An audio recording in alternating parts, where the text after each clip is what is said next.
Pépite de prise de conscience dédiée aux futurs parents.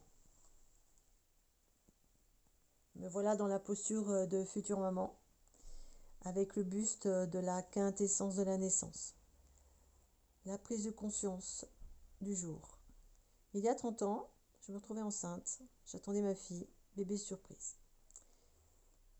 Et comme je venais de sortir de 10 ans de boulimie, anorexie nerveuse, avec tentative de suicide, j'ai eu une prise de conscience énorme. Que va-t-il se passer à mon enfant si j'ai une énième crise de boulimie ou si je vais pas bien? Et de là, je suis partie dans cette quête. J'ai beaucoup travaillé sur moi, je me suis beaucoup formée et j'ai rencontré beaucoup de mamans, j'ai lu, j'ai étudié. J'étais dans cette quête passionnante et j'ai découvert la communication prénatale, j'ai découvert la communication fœtale, j'ai découvert tout ce qui se passait dans le ventre pour l'être humain en construction pendant que j'étais enceinte. Et j'ai pris conscience aussi que mon environnement pouvait avoir aussi un impact sur moi et donc sur mon enfant. Pourquoi?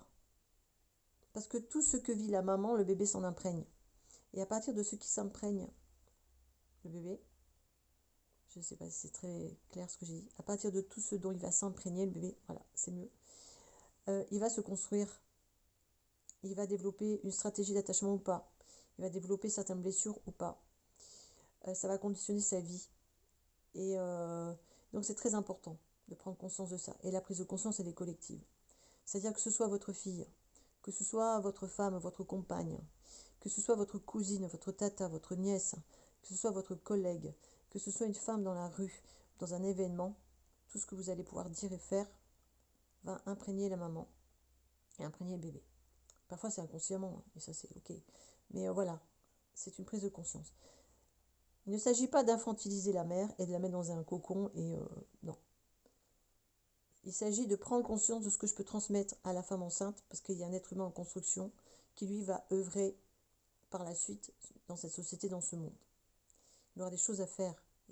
Il devra être un être le plus libre possible pour pouvoir être qui il est, déchargé de toutes les valises, les boulets, les croyances, les peurs, les programmations, les mémoires, les injonctions de la famille, de l'entourage.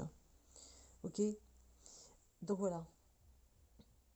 Que pouvez-vous transmettre?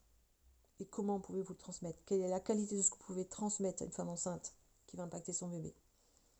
Comment pouvez-vous agir, œuvrer pour contribuer à ce que cet enfant naisse le plus sainement et le plus librement possible et le plus sereinement possible?